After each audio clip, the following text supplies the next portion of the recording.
Welcome to episode 4 of the Crackpot podcast with James LaFond and Lynn Lockhart. This episode was taped July 5th and will be presented in 4 parts. You're listening to part 3. Well, for instance, the business I'm in, the grocery business, the food stamps, these subsidies, people think of them as that's going to the underclass, but it's not. That is taking money from taxpayers, from earners, from wage earners, and small business people. It's sucking it out of the bottom of that portion, and it's getting sent right to the top, because the people that will make the most corporate friendly purchasing decisions are the people at the bottom of the social structure.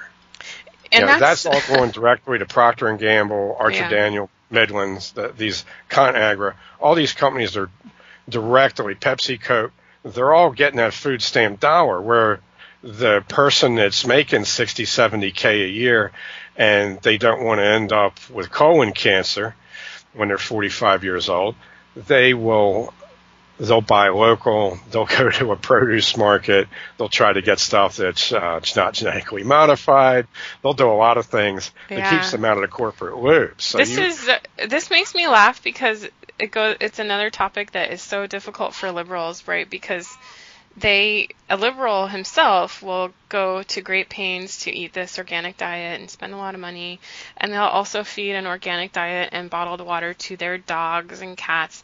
And then you have their favored social class who eats just the absolute worst diet and so they have to justify that, well, it's their culture and they have the right to eat whatever they want to eat, and they still need these subsidies and more. And then it's the dog fighting, and even among what we have here, Asians and Latin Americans, there's cockfighting, chicken, this rooster fights.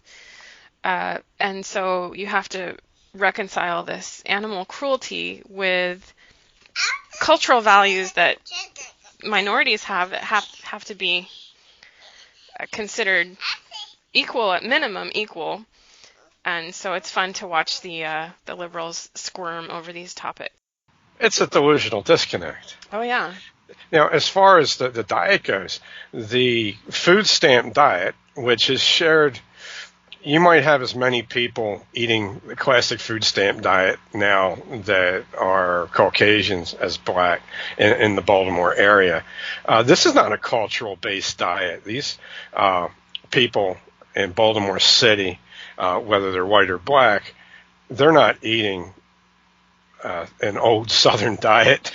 Okay, they're eating stuff they're eating a diet that's a purely consumer diet. This is commercially generated. They're consuming predominantly cheap foodstuffs that occupy less of the cost of the product than the packaging and the advertising. Right. Yeah. Because they're very susceptible to the advertising. Partially because of the way they've been miseducated, and it's not even culture. You're talking about people without a culture.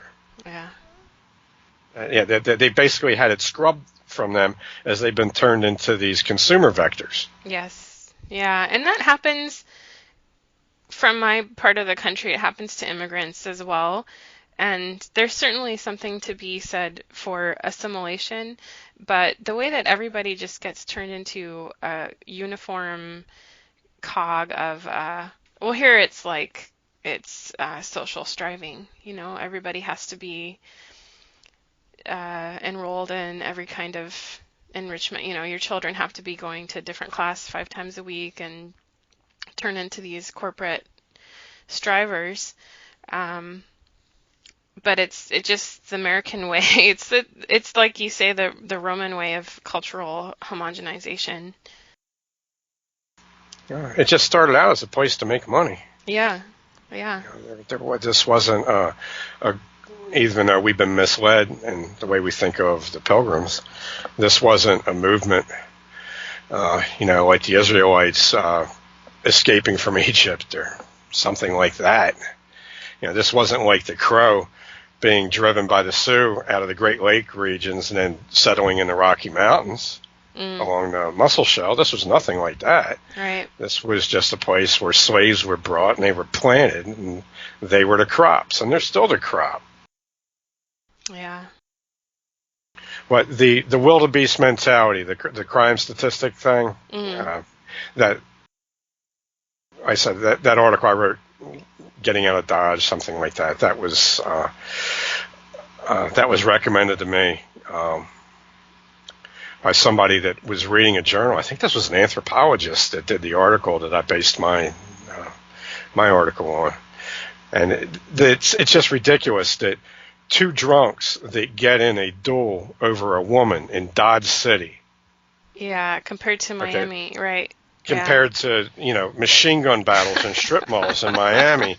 That's supposed to be comparable just because you end up with the same percentage of deaths per population. It's ridiculous.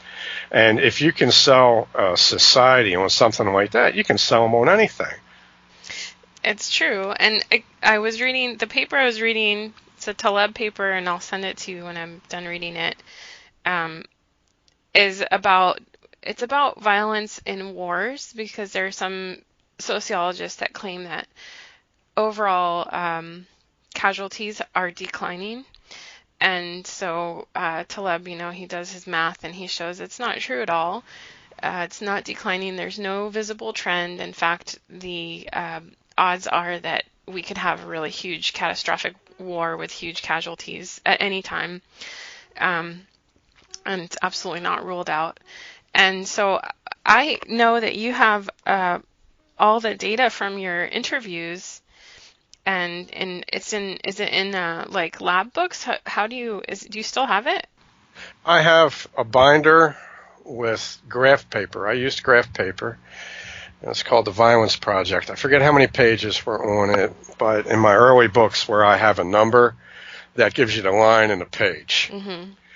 And I subdivided each of these little boxes on the graph, and that enabled me to tick off or not. I could check or not 48 different items. I had to be able to check off 8 for me to include it as relevant, so I could hit the 8 major categories. Was it at night or during the day? Was it inside or outside? Was the subject the aggressor or the defender? And then 5 other ones, I forget what they were. Mm-hmm. They had to do with the resolution. And what I found out was that about 27% resulted in legalities. I couldn't track a lot of this stuff. It was eyewitness. I couldn't track it. In other words, according to the person I interviewed, was there any knowledge that this was reported on by the police? Did it cause a police response? Did it end up in a lawsuit? Were there charges? It has nothing to do with convictions. Right. This is just, did this come to the attention of law enforcement? Yeah. That's it. So who even knows if it got in a database? Right. And if you're looking at the ones, the situations from the point of view of the defender, it was like 23%. It was like a quarter. Yeah. So there were fewer legalities from that point of view. Who knows what the convictions were? Right. The point is that law enforcement was only even conscious of between a quarter and a third. Yeah, and that's what I would love to be able to do some study of that in comparison to the official databases of the time period. And because it's for crime statistics, as you also noted, the only one that you can rely on is the one that produces dead bodies. Murders, dead bodies are hard to hide, right? So almost by definition, all other crime statistics are really poor quality, and you have all this data of just completely unreported crimes. So I would love to see somebody like Taleb or some other math guy do some analysis on actual crime rates, because there's no way crime is going down. Absolutely no way. Well, we've gotten to the point where there's going to be no way of tracking it, because it's become so politicized that it's just not being reported. Yeah. as much as possible was swept under the rug.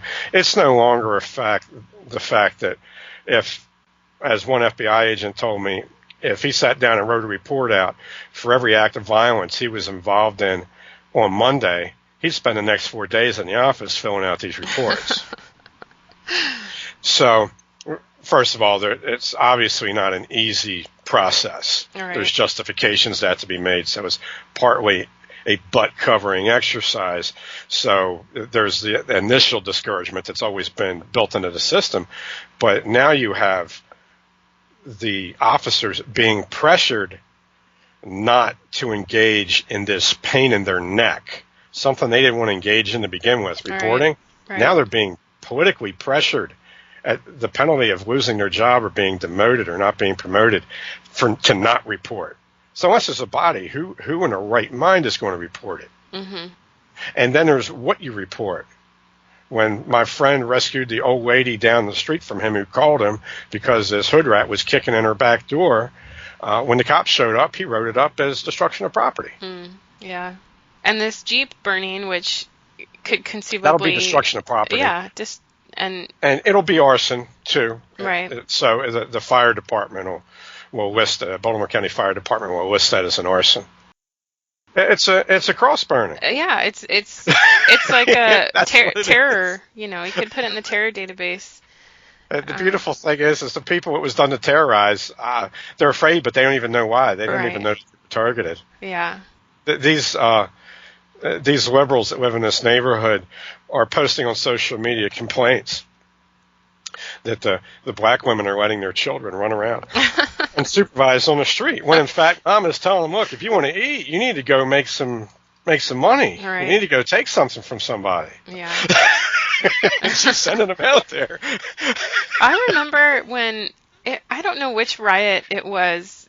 I don't know if it was Freddie Gray or another one, but they caught this kid on video, and his mom recognized it, and she ran out there and started whacking him in the head. And people thought this was great. And I thought... That was not the riots, yes. The head whacking that she has done his whole life has not been effective because the kid was out, riding or doing whatever he was doing.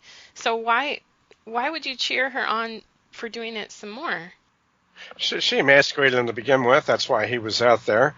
And then she emasculated him on national television. Yep. And I think she was even interviewed by Oprah. So this guy's going to have to kill somebody to get any street cred.